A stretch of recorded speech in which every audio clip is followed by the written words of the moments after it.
from the land of the Five Rivers.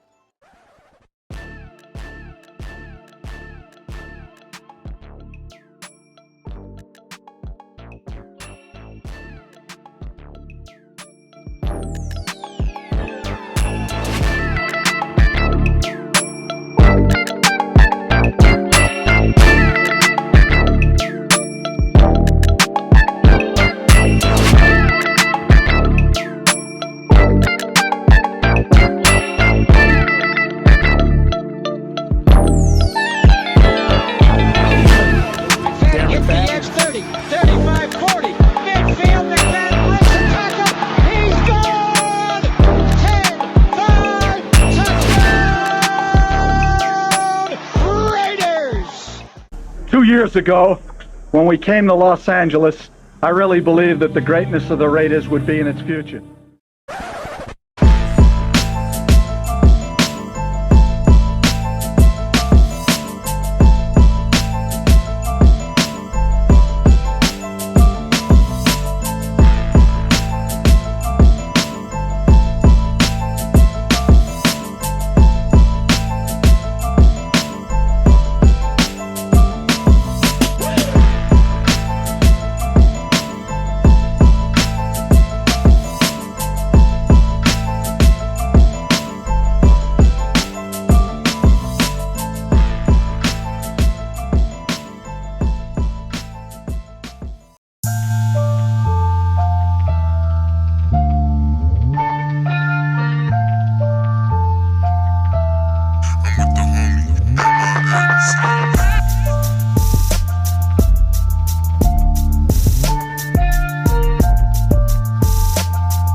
One of them hits now. Heard back from Earth, they just shot a few of my ships down. It's safe to say I'm totally pissed. Wow, my cloaking devices just malfunction. Guess it's time for a sit down. This is the problem I got with humans, mostly the common man. Constantly fucking with energy they don't understand. Always thinking they got the upper hand. The G-forces from my maneuvers can snap your spine like a rubber band. I shouldn't waste my time, they ain't half as nice. Put a Red Bull in your coffin so your ghost can have wings in the afterlife. Let's rock and roll like a belly dancer's rhinestone. It was my idea to shake the pineal gland like a pine cone. My thoughts create hurricanes, tornadoes, and cyclones. A punch for me is like an avalanche of granite and limestone. You live here, now this is my home. I neuralize both your retinas, you wake up staring at the screen of your iPhone. Confused by the light plus the high tone. And now we connected from the microchip I placed next to your thigh bone. It's hard to understand cause you're mind blown, but I gotta cut communication. Your government just scrambled they spy drones. That voice speaking Sumerian, the oldest language in human history. I can't explain it. What's going on? What's going on? I'm having some technical difficulties at the start of the show. But I appreciate everybody coming through, man. We got, man. This is a collab that's been, hey, man. This is the most requested in my mind, everybody's mind, man. Hey, myself. Let me get myself together. But Big Mike Raider to the left of me. Appreciate you coming through. Obviously, the Severe Raider. Make sure to hit the like button, subscribe if you haven't subscribed. Man, hey, let me get my act together. We'll get everything started, but let's get it started right now. NFL rule changes happened this week.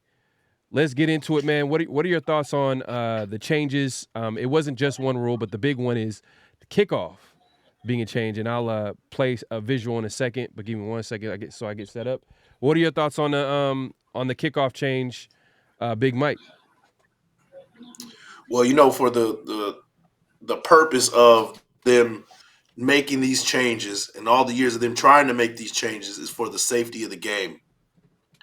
Now, in them trying to make the game safer, these players have forgotten how to tackle.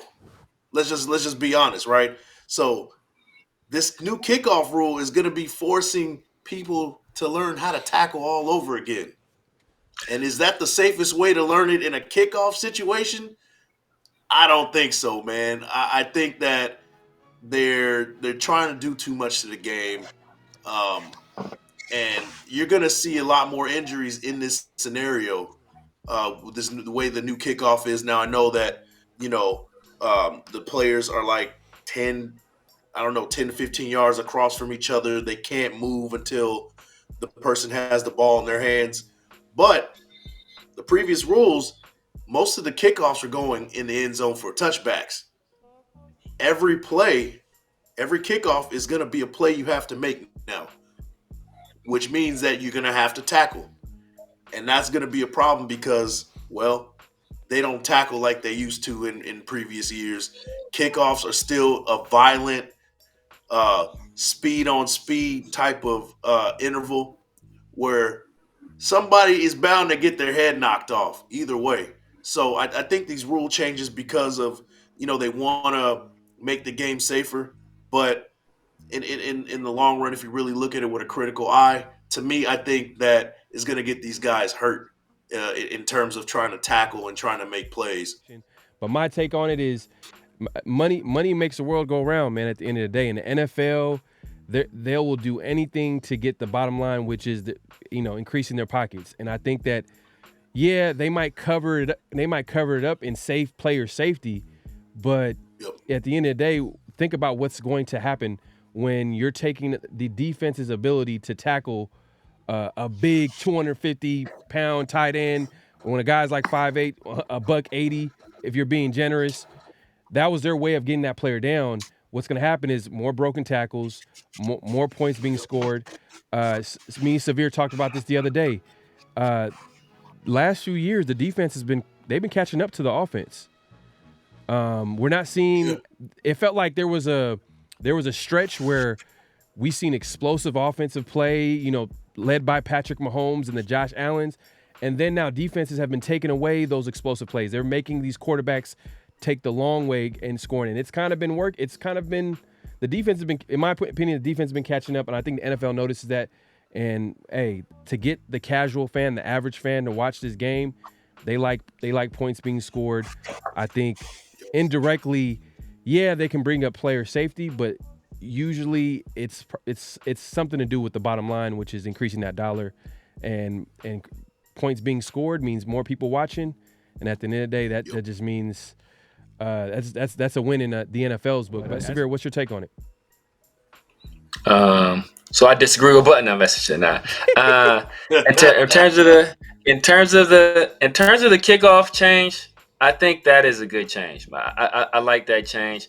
I think they had all but eliminated the kickoff from football with the rule change, and essentially teams were more incentivized to just let the ball go out of bounds, or let the ball go to the end zone rather, and take the touchback, or to fair catch. And take the touchback essentially than it was to return. Now you have it set up so where teams can say, you know what, we actually have a real shot of getting some positive field position if we actually return this kick. And I think it changes the dynamic of a game now, because essentially your kickoff returner, it was kind of that was a position you really didn't care about as much, right? Because you were rarely going to return kicks. So basically, you just wanted a guy that was going to, if there was a situation where you can have a return, you basically wanted a guy that can just catch the ball, and not fumble. But now you're kind of changing the game a little bit, where if you get the right returner, that can actually make some positive headway. And I think in the XFL, they had increased it so much where I think they had got it to a point where 90% of the kicks were being returned. I think the NFL has set a goal where they want it to be 80% of the kicks being returned. And I think that implementing this rule change, I think that is going to make, I think it's going to make some strides, and it's going to keep. But much like Pharaoh said, it's about keeping butts in seats, right? The kickoff was an exciting play, and now instead of people changing the channel when it's a kickoff or going to get some snacks or making a phone call or doing something else, like now, hey, let me watch this kickoff and see what's actually going to happen. Yeah, and what I was saying, and Mike, you could take, you can go after me, but I was just gonna say this real quick. Like the majority of what I was talking about was more of the hip drop tackle. Obviously, the kickoff, it's gonna be an adjustment because like we kind of grew up watching this game. It's like it's gonna be a weird look, especially the NFL. Anytime we've seen anything weird when it comes to football, it's always been the other leagues, the arena football leagues, the XFLs, right? And I'm gonna go ahead and put this on the screen, and then we'll react to like this is what the NFL is gonna look like next year when they return kicks. So let me go ahead and share the screen real quick. And kicker from the 30, return team lined up at the opposite 30. Can't move to the ball is fielded, and here goes Keith Mumphrey. And they're going to turn it around. So you can see on the near side. And for the first how this can create some explosive plays. The Battlehawks have the sideline, and a kickoff return from Joe Powell to the end zone. And now they say he stepped out. No, touchdown, St. Louis. Oh, he scored. Okay. Get in there.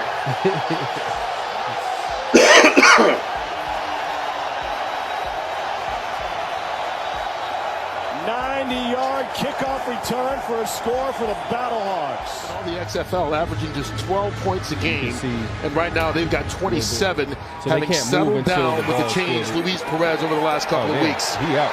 And there's Austin Walter. That may be the answer that Dallas is looking for. Austin Walter Takes the kickoff. Kicker from the 30. That's a familiar name. Yeah. Austin Walter, a.k.a. Andrew Walter. Yeah, pretty much. Damn near. They cousins for sure. People that saw our last show would know what I'm talking about. But and that was not the only things that was just. I think that was the hip the tackle to get the player down. That was a big one that a lot of people were talking about, and obviously the kickoff change. But I believe I have the rules here, so I'll just share it real quick so everybody can see. You'll be able to see it in just a second. And this one is interesting. It says one of the rules here says is to include a. Let's see here. I think I was reading this. Here. So these are like the new rules here that's been adjusted here. So let me just take a look. You got so look, to allow a replay review when there is clear and obvious visual evidence that the game clock expired before the snap.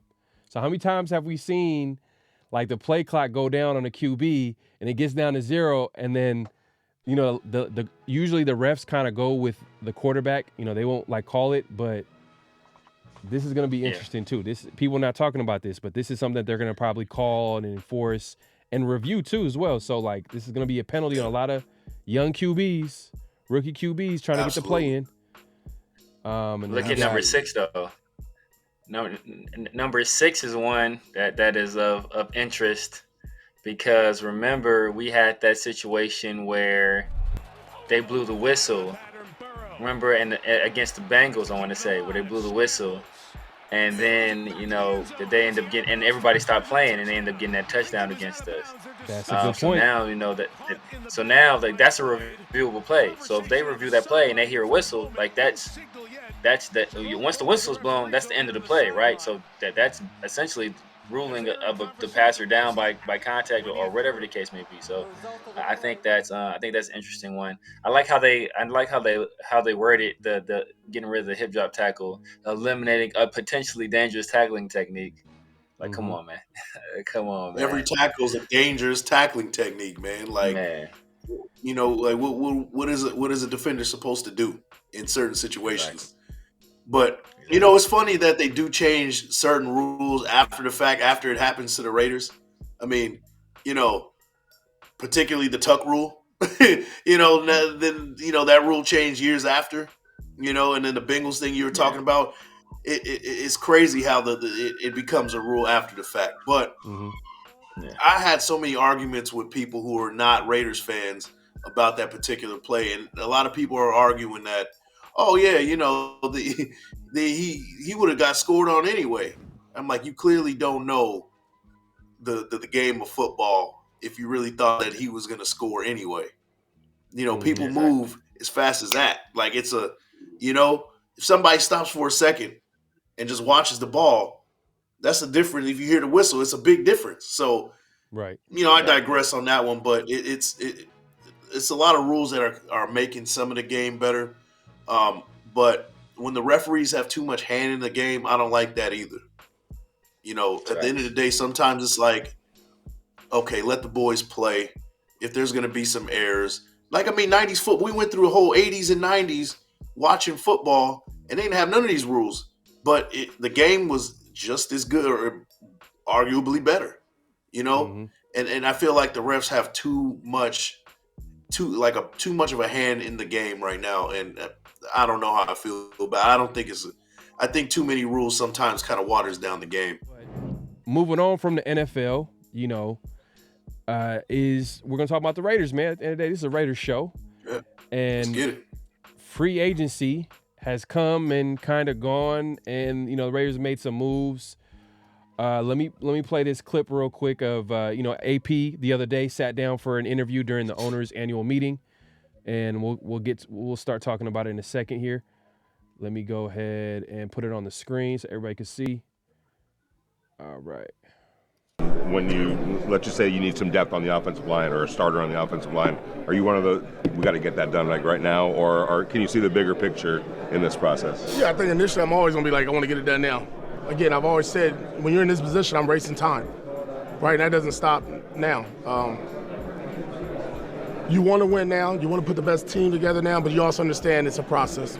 It's a process, and it's a great question about the offensive line because that's something that, we still need to fill there at that position, and there's 1,000 ways to do it, right? It's not always through free agency.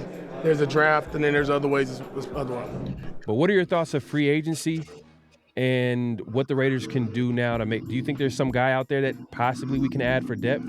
Because right tackle is a big position, and AP, you're hearing AP is kind of like implying like, hey, look, we got the draft, we got this, we're not going to force it. What are your thoughts, Big Mike?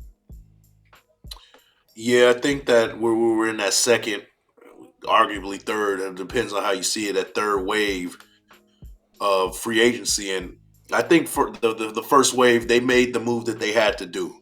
They got in there and they got out of there. Now, the Gardner Minshew thing, to me, I think that's debatable, right? Now, we've talked about this before. I'm not going to get too long-winded on it. But, I think as far as what we're going to do for the next, the next move is we're going to bring those ancillary pieces in there and spend not as much. We're going to be fiscally responsible as far as spending money. And, we got to address the trenches. We got to get, another right tackle, maybe a right guard in terms of maybe not necessarily a starter, but somebody that's a depth piece. Maybe that can come in and be that starter. Do we look at, once again, a Greg Van Roten, just for continuity? Do we look at, these lower level guys that can still get the job done for cheap? And then once we hit the draft, we can address maybe a starter for the future or somebody that can currently, can just jump in right away and guard. Particularly, I like Cooper Beebe. That's my guy. I've been saying that since day one in the draft. You can pick him up maybe the early third, late second, move up, do what you got to do to get him. That'll be something that I look at. But one thing I want to say about Antonio Pierce, I sing his praises every time he gets in front of the camera. One thing I like about what he's doing so far is that he is a lot more transparent in front of the camera, and he'll let you know how he feels about what the team is looking like, what his thought process is, what the next moves are going to be. it's pretty cool as a fan to see that, and he's not insulting our intelligence in doing so, right? We know that we need a guard. We know that we need a right tackle. We know we need another quarterback. We know we need this, that, and the third, right? But he's not, telling us, hey, we're fine. We're going to roll with the guys we got and then do the complete opposite like some previous coaches we've had in the past. It's pretty refreshing as a fan to see that Antonio Pierce is insulting our intelligence. Yeah. No, I love it as a fan, but also there's another side to me is like maybe he should just like play, keep it to himself. You know what I mean? Because hey, look, the NFL, hey, it's competitive, man. Just like any sport, and teams are trying to figure out what other teams are looking for, so they can play chess and get the player that they want. And as much as we like to look at mock drafts, teams have their own mock drafts where they're trying to predict what players are going to be taken at what spots, so they can maneuver through the draft, so they can be like, all right, you know what, this is a great opportunity to trade up because we know so and so is interested in a QB, so we can't risk. So the Raiders is, with Antonio Pierce, he has to understand, like early in the offseason, pretty much the entire offseason, we've been hearing, and it's to the point where the Raiders media is saying this, and there's a clip I seen the other day where a player's talking about, we all know who AP wants to get at QB. And for him to even say that and not even say the name and everybody know, that's not a good thing. You know what I'm saying? So it's kind of a double-edged sword. Yeah, as a fan, I love it because then we kind of figure out like, all right, Raiders are actually making an attempt to like improve here. They're not trying to insult our intelligence, but at the end of the day, it's like, But hey, Severe, what are your thoughts of free agents so far on the clip that we just played? And do you think that the Raiders should make an attempt to sign some players in free agency, or should they just wait until after the draft? I mean, ideally, the plan with free agency is to put yourself in a position where you don't find yourself reaching in the draft, right? So ideally, you would want to, especially on a team like this. I think our biggest need, even above defensive tackle, which we went out there and got, I think our biggest immediate need is on the right side of the offensive line. And I think that it would have been nice if we would have positioned ourselves to bring in a guy that can man that right side, either whether it be right guard or right tackle. And then whatever you decide to do with either of those positions, then you have Munford kind of play the opposite. So if you bring in a right guard, hey, Munford, we know we want to look at you at right tackle. If you bring in a right tackle, hey, Munford, we want you to play right guard. I think that's the ideal situation. But now we kind of put ourselves in a position where, we go into the draft with that. That's a glaring hole on our team. But what I found funny was that, like, AP was like, there's 1,000 ways to do this. That he named 2. He's like, there's 1,000 ways. It's like, is there 1,000 ways, Antonio Pierce? Is there really? Because you gave me 2 and then you ran out of steam after that. So I'm like, what's these other magical ways of like, you got the draft, you got free agency, and you got some other ways too that that's Antonio Pierce. That's what, like, he tells you about everything else, but these other 998 ways to improve your team. Like everything else I tell you, except that. But yeah, man, I would say about AP, like as a content creator and as a fan, I love it. I love the transparency. But then also as a fan, you're like, dang, dog, like, like, keep that on the hush, dog. Like, everybody, like, it makes me think, like, there's a meme where it's like, there are two like important things in life. Number one, like, never give out all the information, and then like number 2 is left blank. But AP filled out number 2 though. He's like, yeah. Then number 2 is what you want to do. It's like, nah, dog. Like, keep something secretive. So right. I love it, man. I love it. I think he's just, the passion for this team, his love for the job, and his love for the team, it just exudes out of him all the time, man. So he'd be so excited, man. Like in that same interview, I think like Josina Anderson. I think it was Josina Anderson. She said something about like, basically going up to get Jayden Daniels. And AP was like, shoot, do you got something that can help us out? I was like, come on, AP. Like, come on. Like, for example, Chargers head coach, Jim Harbaugh, while they were interviewing him at the NFL owners meeting, and the reason why the coaches were there, because they take the league, I think they take their pictures every year, and it happens during that meeting. And I think they asked, they're talking to Jim Harbaugh, and he was talking about the line to me is important. I mean, if I asked you the question of what position group depends on no other position group to be good, but every other position group depends on them to be good, what position group is that? Offensive line. They're not relying on any other position group to be good. They go out and they're good. But yet every other position group relies on the offensive line to be good. And then the D-line, they'll be the ones that argue back, we don't need the offensive line to be good. Do you? Do you like it? Do you like when the offense has a 12-play drive and the field position? Yeah, okay, you're right. It's like. So you can see what he's doing there. He's trying to he might. Hey, they very well might take the best offensive line on the board, but also they have a need at maybe receiver. They just traded away Keenan Allen. Do they? You see what I'm saying? You gotta play chess. You know what I mean? And I think that's the way you kind of come at it. AP kind of was like, man, we need a quarterback, bro. Come on, man. We need a quarterback. Hey, we need a running quarterback. He just said the other day, at the interview, he was talking about the hardest QBs to defend are running QBs. He might be very well might be doing that. And the pick at 13 might be offensive tackle or corner, and we'll be talking about some of the corners that can possibly be taken later in the show. But yeah, man, I think that part of AP needs a little bit of growth. That being said, I kind of mentioned it a little bit. I guess we'll just segue into it. Is pro days this week? Some last week we had Caleb Williams, and I believe we had JJ McCarthy last week. Michigan pro days. There's plenty of pro days for all over, but the guys this week, you got Michael Penix. You got today we had Jayden Daniels, LSU pro day, and I believe tomorrow is North Carolina's pro day, which is led by Drake Maye. So, what are your thoughts on pro days and the impact on what that will do for a player and the teams that might possibly draft them? Do you think it's a big deal? Do you think that it has any impact, Big Mike? I think it's more of a informal visit with everybody, and I think that's more important than actually what you're doing on the field. The film is the film at this point.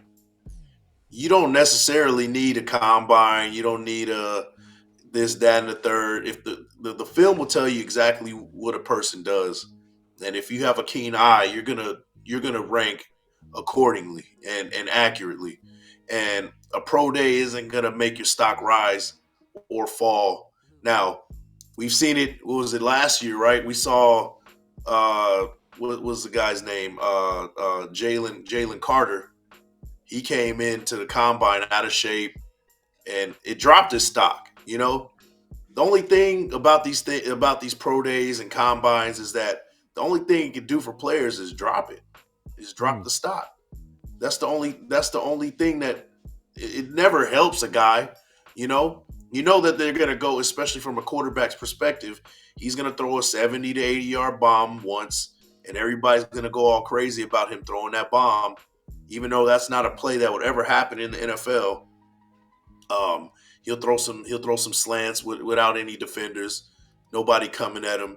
He'll be in shorts and a t-shirt. He'll look the best he's ever looked in your eye, and then they'll get the highlights and put it on Twitter, on Instagram, and you'll be mesmerized by how great this guy is, solidifying what you already thought about him or whatever.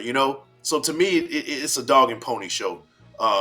At this point, if you don't know who you're picking, if you don't know what your rankings are on a big board, then you're doing the job wrong from a front office perspective or even a coach's perspective.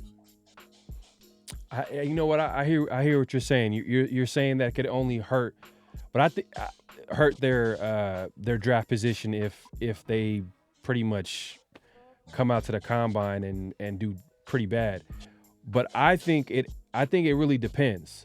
I think if you know that you're going to go in the top 5, top 10, whatever, upper half of the first round, I can understand why a player would be like, you know what, I'd rather not mess up my draft stock. I think the tape speaks for itself. But if it's for these later round prospects, if it's for a guy that like, you know what, this right here can put me over the top. This can have teams thinking about it a little bit. I think that's where the combine can help them out. And before I let Severe get on this, I'm gonna show this tweet by Michael Penix, who has his pro day tomorrow, and you can see here it's him tweeting today. He said, "Just because I don't have to run, don't mean I can't run, and I'm not athletic. The real ones know." So, you know what I mean? Like but I'm gonna let Severe go over and you take over in your thoughts on what this conversation. But like, you hear Penix talk about, hey, it kind of sounds like he might not run, but I'm like, Penix, I don't know, man. I don't know if you should be the guy talking about you shouldn't run and do all these athletic testing where everybody's kind of talking about you being like the 5th or 6th quarterback taken, which is not a bad thing in this draft because it's a very good draft for QBs and all these QBs are going left and right. But a guy like Penix might feel like he might be the best QB in the draft or a top 3.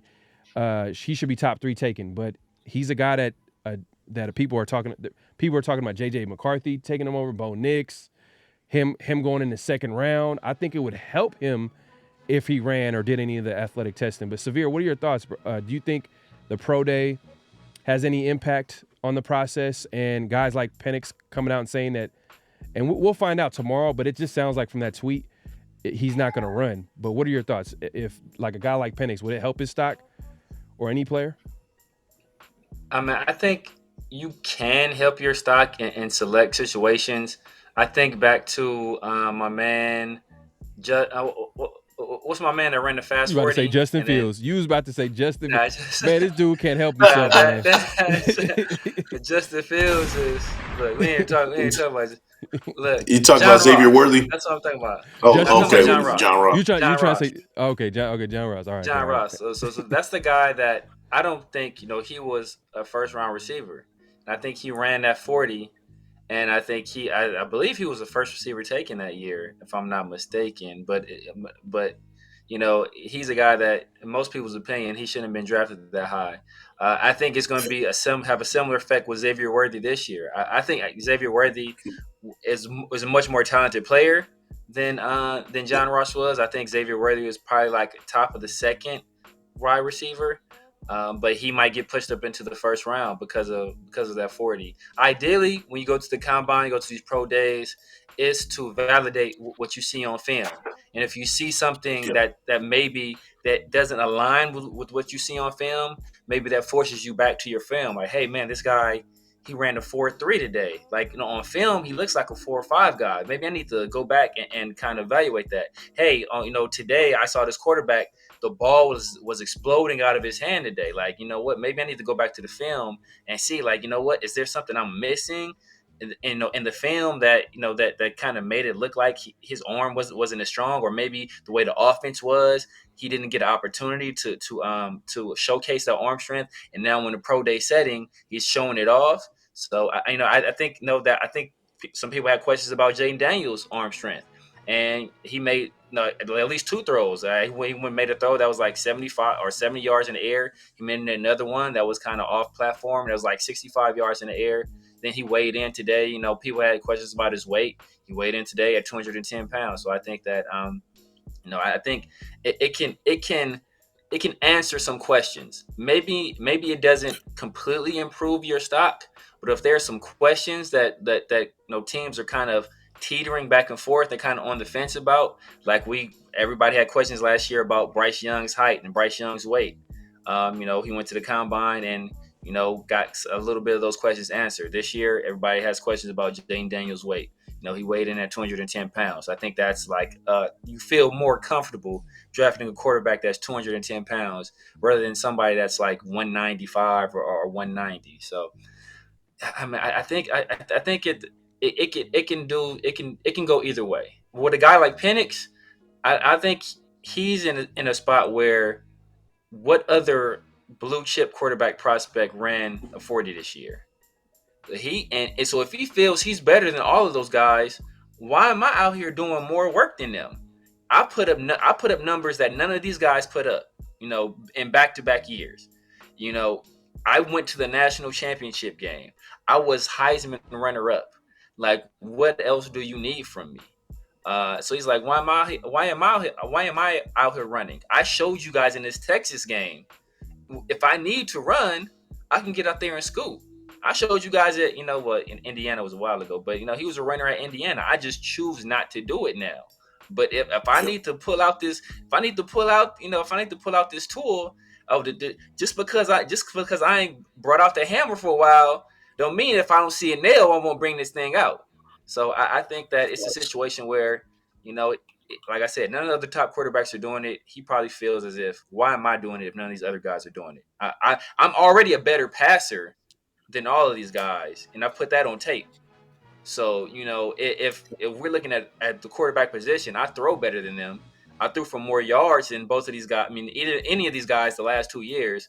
Why am I here doing something that these guys aren't doing? I mean, he played a whole lot of football. He's played 6 years of college football. I mean, and 4 out of those 6 years, he got hurt. Last 2 years, he's with Washington. Obviously, he put up some big-time numbers. But, people are questioning. I'm just saying, like, people are questioning him as a prospect. What is his ceiling? Can he move around? Like, and you can see it. You can see it. So people are talking about he's athletic. He can move around. But we haven't. These are questions that he needs to answer. I feel like Jayden Daniels, he doesn't have to run. He doesn't have to run. All he has to do is just throw a couple of passes, show off his arm. I think he did the right thing by weighing in, because a lot of people were questioning, like, hey, is this guy, he looks a little lean. Could he, he might, if he takes one sack or a hit, he might get hurt. But he comes in over 200 pounds, which helps his case. So he did all the right things. Guys like Caleb Williams, their draft stock is solidified. But a guy like Michael Penix, he's kind of on the outside looking in. So I understand he might look at it like, hey, I don't have to do this. But like the reality is that these two quarterbacks, their draft stock is solidified. Drake Maye might be a guy that might be sliding. Who knows? J.J. McCarthy smoke has not disappeared at all. So we don't really know where he's going to go. But from what it sounds like, J.J. might be one of the guys that's going to be taken in the top 10. But Michael Penix's name is, for some reason, we could talk about like Michael Penix. I know he's your number 2 guy, in the draft. But at the end of the day, like, I feel like it would have been in his best interest. And hopefully he does. I feel like he should run. I feel like he should do something because it's going to only help his stock. For him, as I think, I don't know. Maybe you guys disagree with Michael Penix, maybe because you guys seen enough. And I know the tape don't lie and all that good stuff. But I feel like his stock would go even higher if he goes out there tomorrow and runs like a 4.4, 4.5. Now he shuts down like, oh, he can't run. On top of what he's shown on tape as a passer. So that's all I'm saying. I think in his specific situation, I think it would help him if he did all the athletic testing tomorrow during his pro day. Just to move it along, one of the quarterbacks that is projected to go in the top 10. And you can argue, is this draft stock going down because no one's really talking about him? Caleb Williams and Jayden Daniels seem like to solidify that number 1 and 2 spot, and that number 3 spot, just according to all this smoke that's going on. But, we don't know if a guy like Drake Maye, where he's going to go.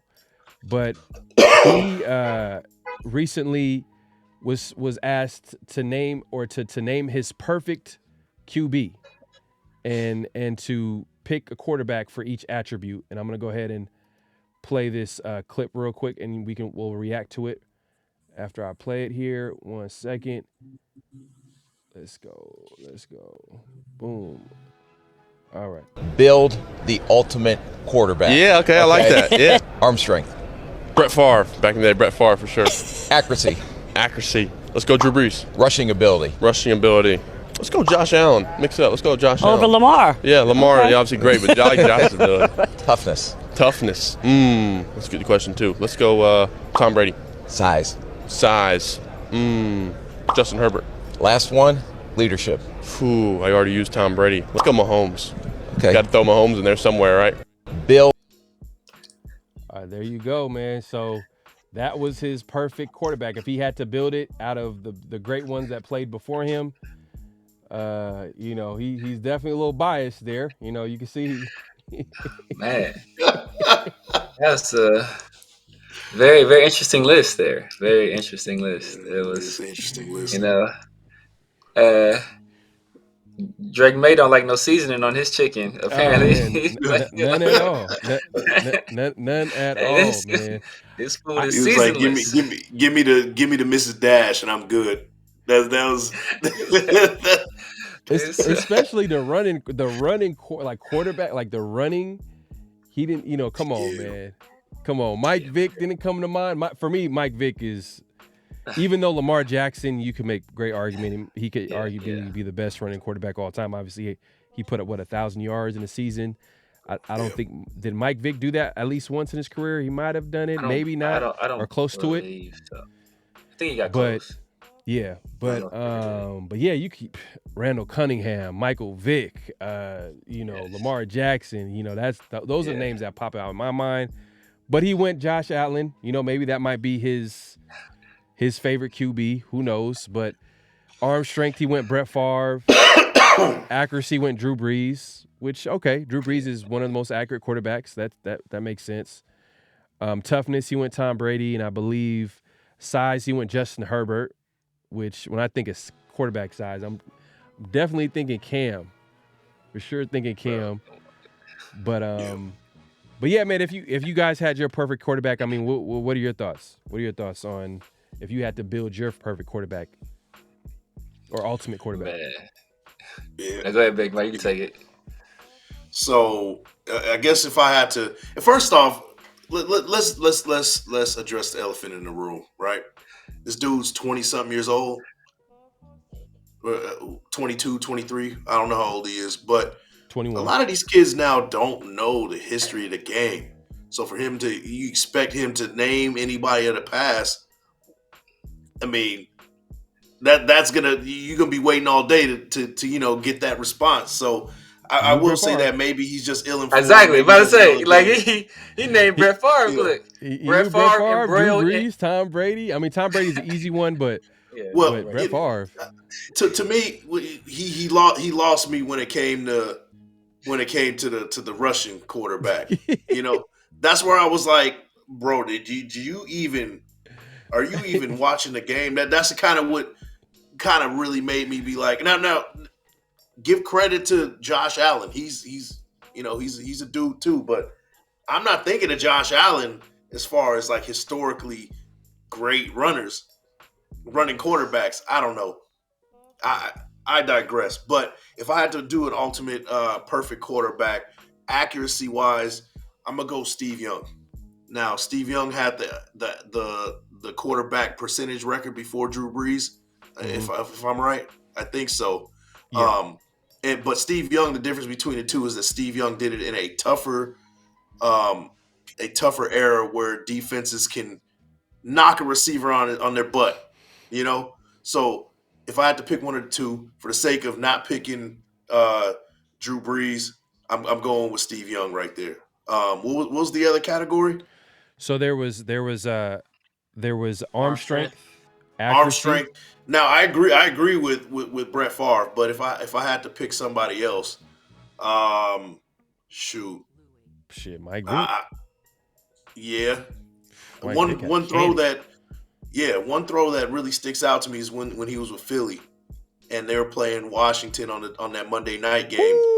That throw he had to Deshaun and throws that like 70-yard frozen rope down to Deshaun Jackson.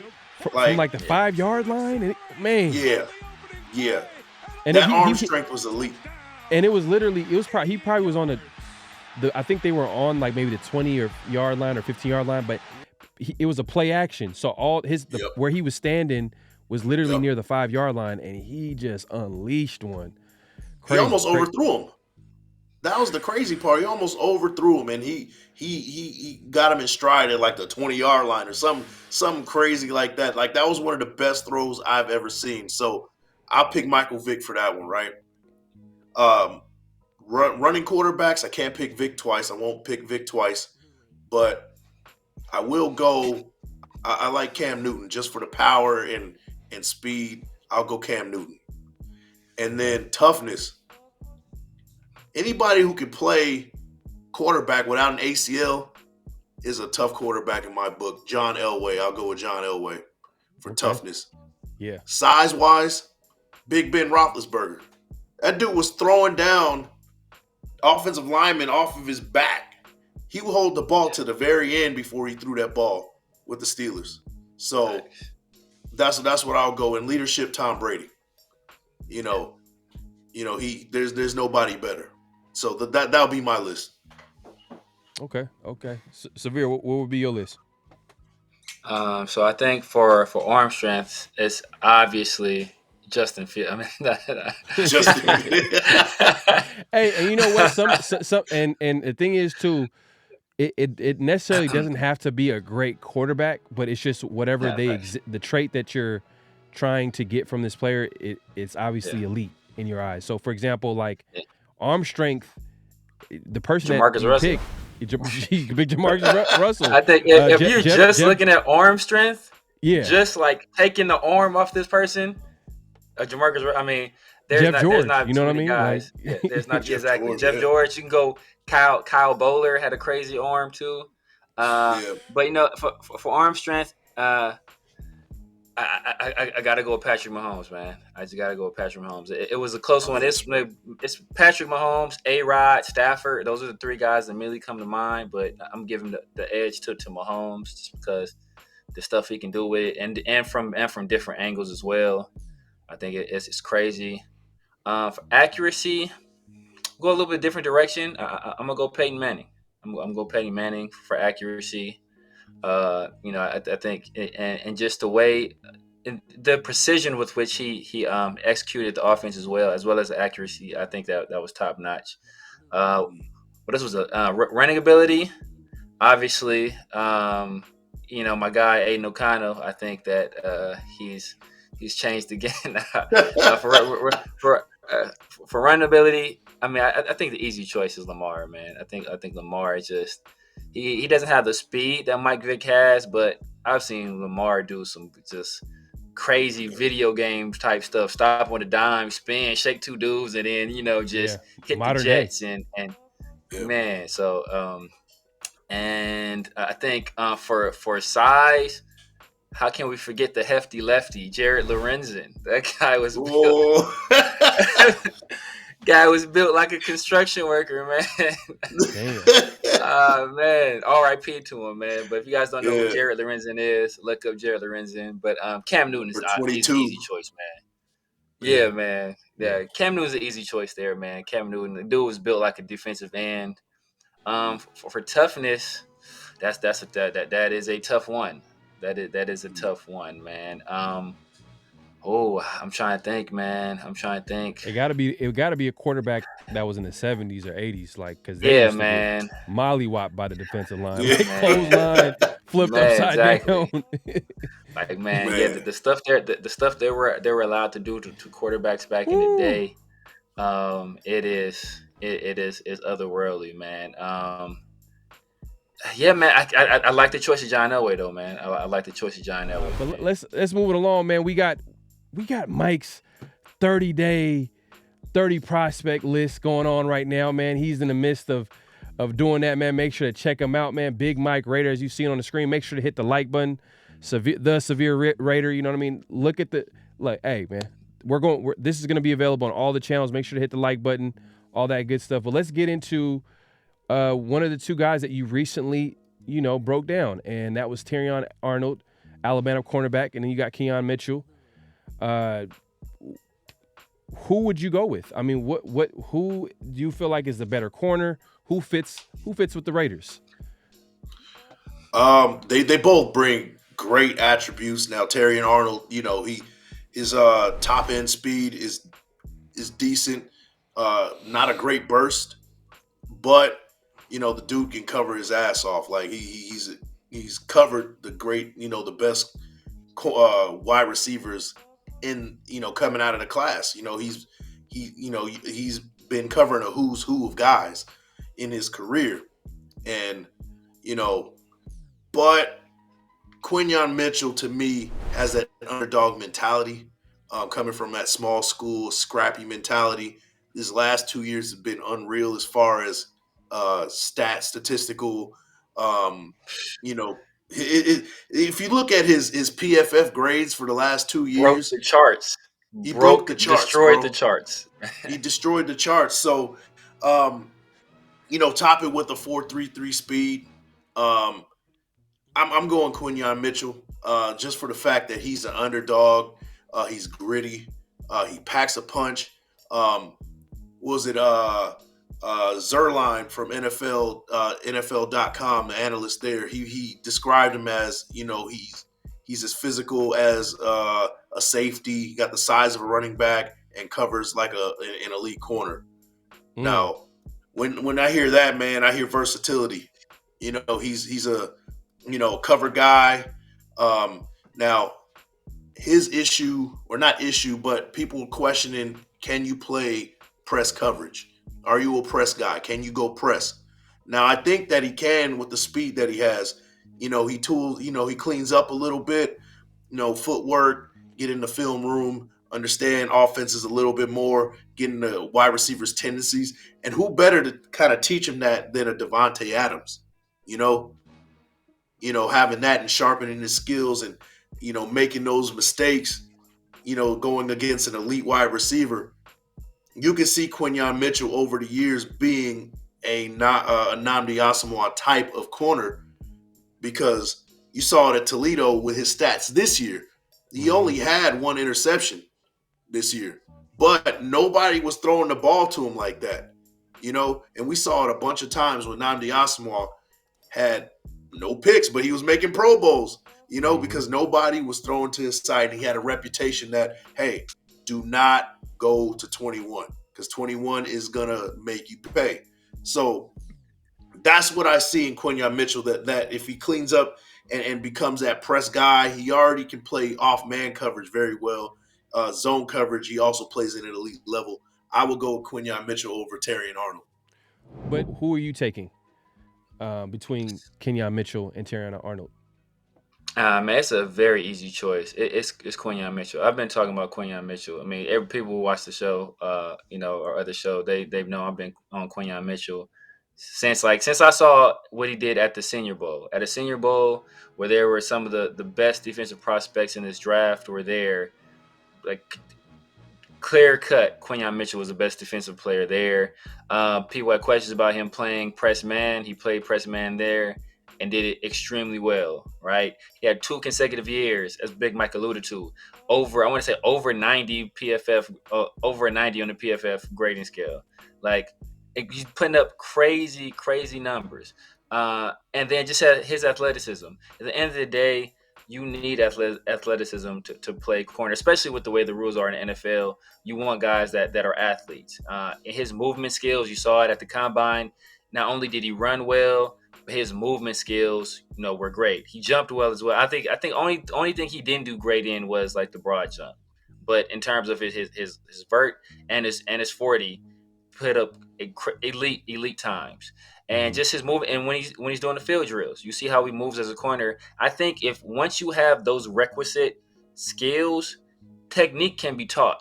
And the thing about technique is that from team to team, how different teams play press, those techniques can change. They'll teach it differently. Some people, that they play the catch technique. Some people want you to get hands on them early. Like, it depends on what kind of defense you're in. So I think that that's stuff he can learn. And in terms of a fit, talk about Terrion Arnold being a leader.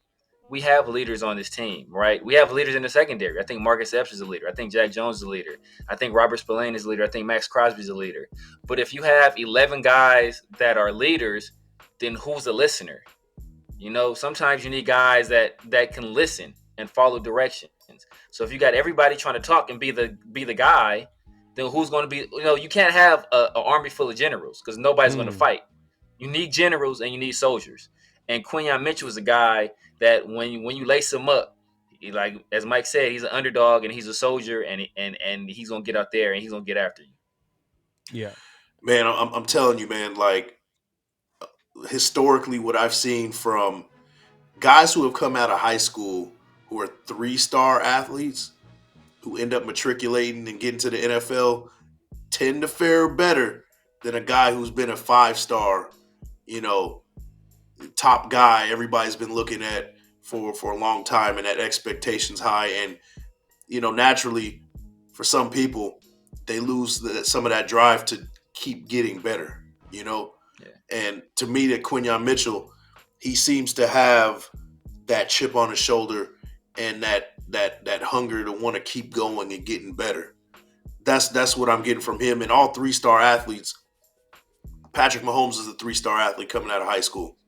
There's a bunch of 3-star athletes I can name that are in the league, and you're like, wow, these guys were 3-star athletes. They were not 4 or 5 stars.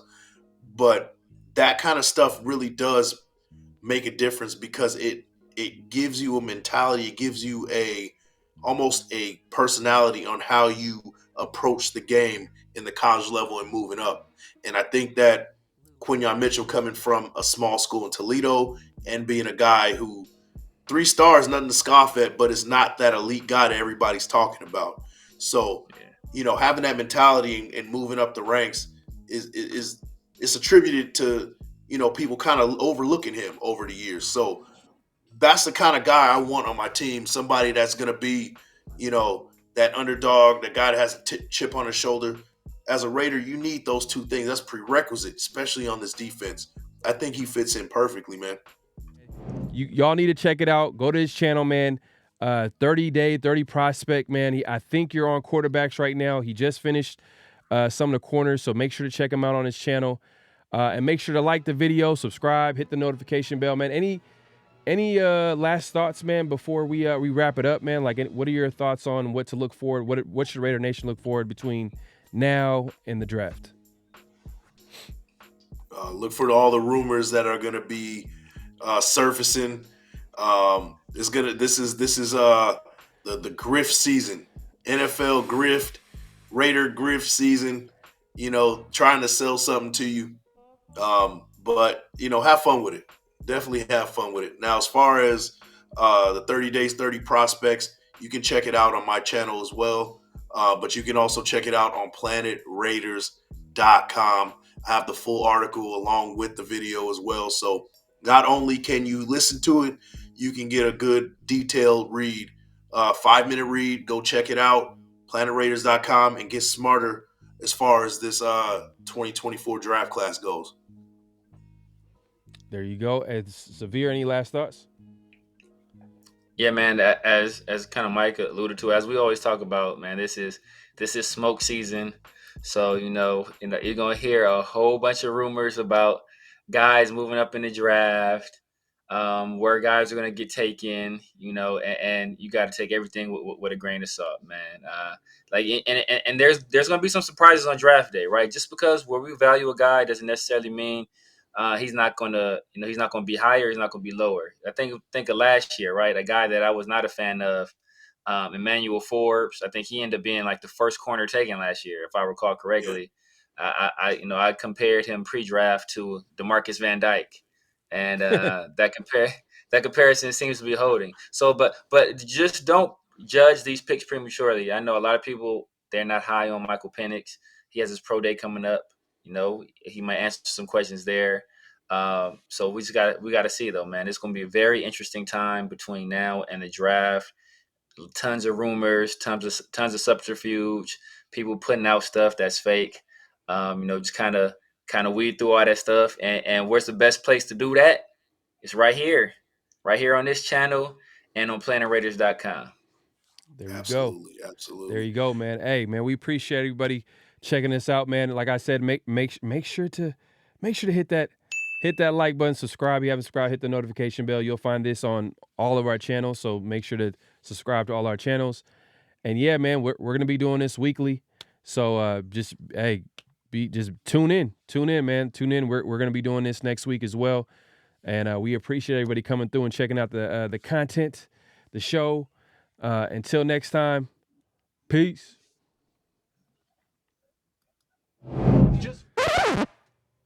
Yo, Raider Nation, man, quick little update.